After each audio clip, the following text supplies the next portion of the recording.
All right, hello once again, Jeff Scott of Rankin Technical College, and as part of the Rankin Technical College AWD 1000 Web Development Technologies course, I've been creating a series of video presentations based off of the Mozilla Developer Network Learn Web Development series. I'm in the web forms section in the advanced part. It's a little different in that if you look over here, I don't know why that one keeps opening, but it does. I'm over here. So let's see once. So this says HTML forms and legacy browsers. Is that over here? No. And it's also not shown here. However, when you get down to the bottom, so far I've gone through, and in here I've done the how to build custom form controls and the sending forms through JavaScript. So this should be what's left, right? CSS property compatibility table for form controls. That said,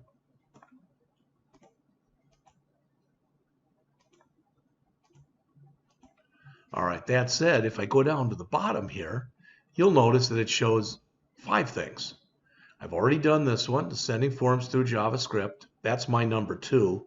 This is my number 1, so they're flipped, and I'm now on this one. So I'm going to do these two, the HTML forms and legacy browsers and the advanced styling. But I think advanced styling for HTML forms, let's see if we did these already. So let's look in our forms section. There's the advanced form styling. Advanced styling for HTML forms. I think this is the one that we've already done, but I'm not positive. But I'm looking through this, and it sure looks familiar. All right, so I'm not going to go through that one, but let's look at this HTML forms for legacy browsers. We will take a minute and go over that one. All right, sorry about that. So let's go over this HTML forms and legacy browsers. As it says, all web developers learn quickly and oftentimes painfully that the web is a rough place for them. Of course, our worst case are legacy browsers. It says, let's admit it, when we said legacy browser, we all have in mind Safari and older versions of IE, but they're not the only ones. And that's the case. That's true. Fortunately, as it says here, there are a few tricks that can be used to help solve many of these problems. To understand common patterns, it helps to read browser documentation. If you're reading this on the Mozilla Developer Network, you're in the right place. Okay, because they do constantly update this. Browser vendor documentation is shown right there.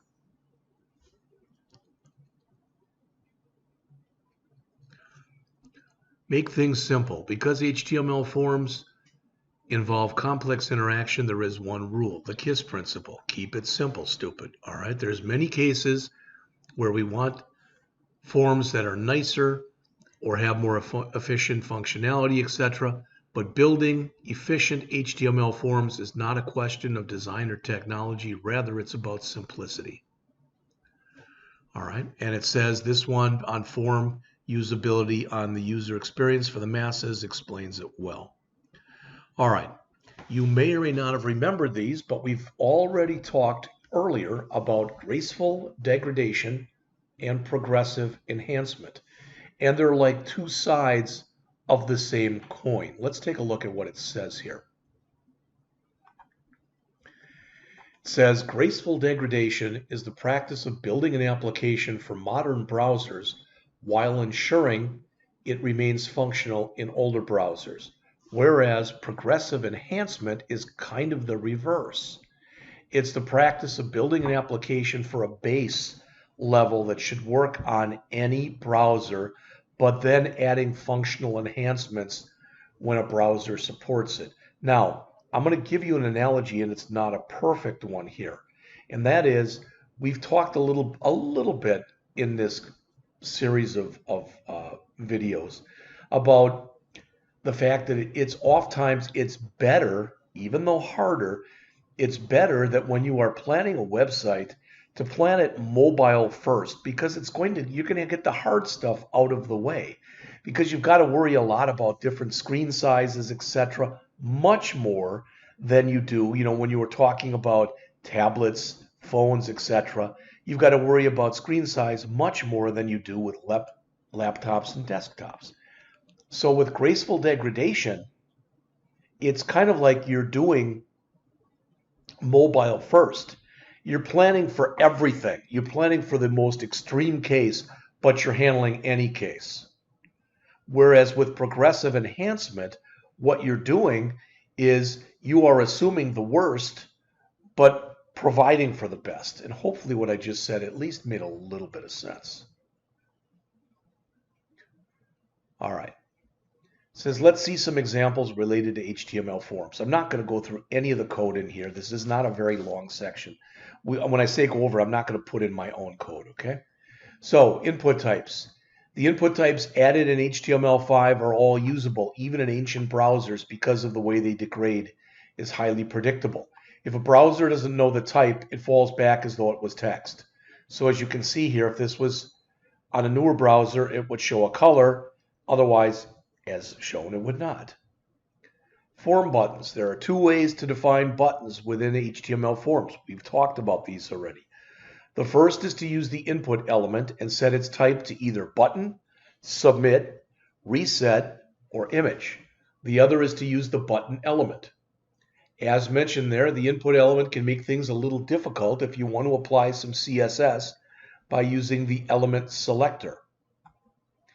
Here it says, if we remove the border on all inputs, can we restore the default appearance on input buttons only? And they show, all right. Even with this, as you can guess, what they're saying here is, you can do almost anything you want with CSS, but ideally, you're going to do as little as you have to do, all right? All right. The button elements suffered from two issues that are now resolved. A bug in old versions of IE sent the HTML content available between the starting and ending tags instead of the content of the value attribute. Second, some very old browsers did not use submit as the default type attribute. While resolved in modern browsers, it is still recommended to always set the type attribute on button elements. So even if you're not using input, you're using button, still say type equal. All right, let go of CSS. One of the big issues with HTML forms is styling form widgets with CSS. Heck, you've seen that in here. We've gone through several exercises, regarding this. Form controls appearance is browser and operating system specific. For example, the type of input color type looks different in Safari, Chrome, and Firefox, but the color picker widget is the same in each one of these. It's generally a good idea to not alter the default appearance of form controls, because altering one CSS property value may alter input types, some input types, but not others. And they give an example in there. So to summarize, when it comes to styling form widgets, the side effects of styling them with CSS can be unpredictable, because let's face it, you want your app, your website, whatever it is you're creating to work well in any browser. All right. And it may work great in one browser and not so well in another. So they're saying here, so don't. As you can see from the complexity of the property compatibility table for form widgets article, it's very difficult. Even if it's still possible to do it, there can be side effects. The best approach they mentioned right there remains to not style HTML form widgets at all. All right. CSS and JavaScript are awesome technologies, but it's important to ensure you don't break legacy browsers. Before using features that aren't fully supported in the browsers you're targeting, you should feature detect. So as it says here, before styling a replaced form control widget, you can see if the browser supports the feature you're looking at using the @supports feature. All right, the appearance property here, it says, can be used to display an element using platform native styling, or as is done with the value of none, remove default platform native based styling. Unobtrusive JavaScript, I would strongly recommend that you take a look at this article. It says one of the biggest problems is the availability of APIs. For this reason, it's considered best practice to work with unobtrusive JavaScript. It's a development pattern that requires or defines two requirements. Number one is the strict separation between structure and behavior. All right. Again, we've already talked about this and the fact that you should put your CSS in CSS file or files, your JavaScript in JavaScript file or files, and your HTML in an HTML file or files. Second, if the code breaks, the content and basic functionalities must remain accessible and usable. So even if for some reason you come up with something, in kind of in the past when we talked about, for example, when we modified that select control, we had the fallback so that if it didn't work, it was supposed to fall back to a regular select. That's kind of what they're talking about in here. Again, though, I really recommend that you take a look at this article from the W3C, the World Wide Web Consortium. All right, the Modernizer library. There are many cases where a good polyfill can help a lot, providing a missing API. A polyfill is some JavaScript that fills in the holes in the functionality of legacy browsers. It says, while they can improve support for any functionality, using them for JavaScript is less risky than using them for CSS or HTML. There are many cases where JavaScript can break, but for JavaScript, if you work with unobstructive JavaScript in mind, if polyfills are missing, typically you'll still be okay. The best way to polyfill missing APIs is by using the Modernizer library. Modernizer, as it says there, is a library that allows you to test the availability of functionality in order to act accordingly. So a lot of this is stuff that would be being done for legacy systems, because you used to have to do a lot more of this stuff than you do today. All right. Even though scripts like Modernizer are very aware of performance, loading a 200 kilobyte polyfill can affect the performance of an application. All right, 200K. Well, I mean, it would be kind of like loading an image of 200K. This is especially critical with legacy browsers. Many of them perform slower anyway. Performance is a subject of its own, but legacy browsers are sensitive to it. Basically, they are slow, and the more polyfills they need, the more JavaScript they have to process. Sometimes dropping some functionality leads to a better UX or user experience. As a last reminder, as it says, always think about the end user. All right, so considering browser and operating system default form control appearances is important, and that's what we talked about here. So we've gone through all of these. We've now gone through this one, and this one.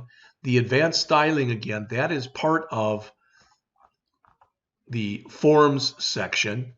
That's why this thing kept opening up in here. All right. So in here, I have now gone through this and this, looking at the bottom here. All right. I have gone through all of this, but it's time to come in here and go through quickly this CSS property compatibility table. All right. Now I'm at 14 minutes, so I am going to stop here, but I'm not going to spend a lot of time on this because hopefully at least it's pretty self-explanatory, but we'll come back and take a look at it in just a couple minutes.